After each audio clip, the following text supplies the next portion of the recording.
Lewis Hamilton has once again shaken up the Formula One world.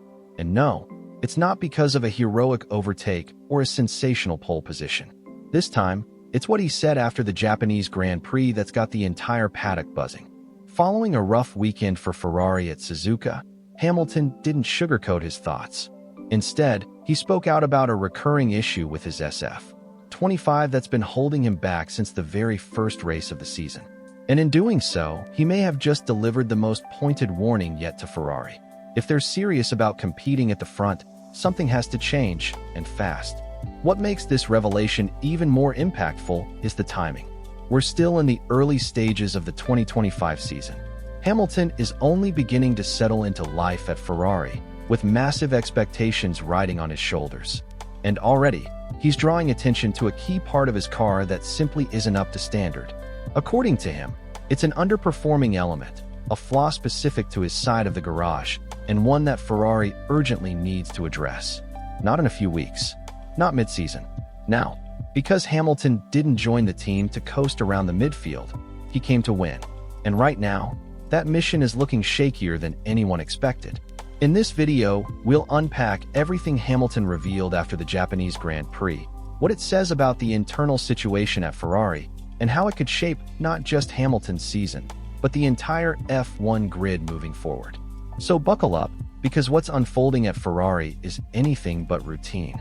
And hey, if you like deep dives into the most dramatic F1 storylines, make sure to smash that like button, subscribe, and hit the bell icon, because the Hamilton-Ferrari saga is just getting started, and you won't want to miss a moment. Let's dive into what Hamilton had to say, and why it's such a big deal. After finishing a frustrating P7 at Suzuka, behind both Mercedes drivers and far from podium contention, Hamilton didn't hold back in his post-race debrief. He revealed that a particular component of his SF-25 has been delivering below expectations since race 1. More crucially, he emphasized that the issue is isolated to his car, not something Charles Leclerc is contending with. Hamilton didn't explicitly name the part, likely due to team confidentiality, but his tone made it clear, this isn't just a minor hiccup. It's a technical issue serious enough to create a tangible performance gap between him and his teammate, who finished a strong P4 in Japan. In his own words, "With what I had, that's the best result I could have managed." That's coming from a 7-time world champion, someone who's built his career on wringing every ounce of performance from whatever car he's given. If he's saying that, it means the issue is real and serious. Now let's break down the context a bit more. Across the opening 3 races of the season, Hamilton has consistently been a step behind, both in qualifying and on race day. His lone highlight so far was a sprint win in China, which occurred under very specific track and weather conditions. But when it comes to the full-length Grand Prix weekends, the performance gap has been clear. At first, many chalked it up to an adjustment period, Hamilton adapting to Ferrari's car setup, its handling quirks, and building rapport with a new engineering crew.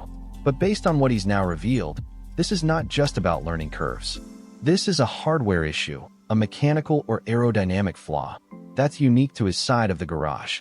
And it's affecting more than just Saturday pace. Hamilton made it clear that the problem is bleeding into Sunday performance too. In Japan, he outright stated that he had no more pace to extract from the car, that he was already pushing the SF-25 to its maximum. Adding another twist to the story, Hamilton also confirmed that Ferrari has been forced to run the SF-25 with a raised ride height. Why? Because of the penalty he received in Shanghai, where excessive plank were led to a disqualification. That adjustment may have protected the team from another rules breach, but it's come at a cost. By lifting the car, Ferrari has lost crucial downforce, especially in fast corners like those found at Suzuka. And in a sport where fractions of a second matter, that's a massive compromise. For Hamilton, it's proving to be a nightmare. While Leclerc appears to be coping better with the current setup, Hamilton is battling persistent understeer, less rear instability, and a narrower car setup window, all of which make it harder to stay competitive, particularly against the likes of Red Bull, McLaren, and even his former team, Mercedes. He did hint, however, that the issue has finally been pinpointed by Ferrari. There's hope that it can be corrected before the next race. But in Formula One, identifying a problem is only half the battle. The real challenge is implementing the fix, verifying it in real-world conditions, and ensuring that it doesn't introduce new complications, all within the tight turnaround before the Bahrain Grand Prix. So yeah, Hamilton's frustration is entirely valid.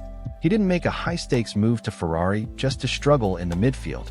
He came with one goal: to win races and ultimately battle for his 8th world championship. But right now, the reality is stark. Ferrari, as Hamilton bluntly admitted, is currently the 4th fastest team on the grid, behind Red Bull, McLaren, and Mercedes. And it's not just about outright speed. It's about development direction. Hamilton emphasized that Ferrari is still missing crucial performance, especially when it comes to aerodynamic downforce. He estimated that the leading teams have a 3 to 4/10 advantage over Ferrari. That's a huge margin in Formula One terms, enough to drop you a full row or more on the starting grid. Hamilton also stressed that it's not just about upgrades for the next race. Ferrari must commit to consistent development across the entire season. If they don't introduce meaningful updates soon, they risk being left behind as rivals continue to evolve. So where does this leave Hamilton and Ferrari going forward? For Hamilton, this moment marks a critical turning point. If Ferrari can successfully address the issue with his car and deliver upgrades that close the performance gap, we may finally see the version of Hamilton fans were expecting, fighting up front, battling for wins, and adding another glittering chapter to his storied career. But if not, if Ferrari fails to fix the issue and continues to lag behind in the development race, then this historic move could quickly turn into one of the most frustrating periods of Hamilton's F1 journey. And let's not forget, what Hamilton did after Suzuka is extremely rare in Formula One. Publicly calling out your team's technical shortcomings, even in a composed and professional way, sends a shockwave through the organization. It forces the engineering team, management, and leadership to respond. It's more than just feedback, it's a call to action. So now the pressure is firmly on Ferrari. Can they give Hamilton the car he needs to fight? Can they resolve the internal discrepancies between both drivers' setups? Can they earn back the trust of one of the most accomplished drivers in the history of the sport? Let us know in the comments what you think Ferrari's top priority should be. Is it the ride height setup, the underperforming component Hamilton mentioned, or a larger issue with the team's development strategy? And if you enjoyed this in-depth look at one of the most captivating stories in Formula One right now, don't forget to like the video, subscribe to the channel, and enable all notifications. Because Lewis Hamilton's chapter at Ferrari is only just beginning, and we'll be covering every twist, every update, and every lap. Thanks for watching, and we'll see you in the next one.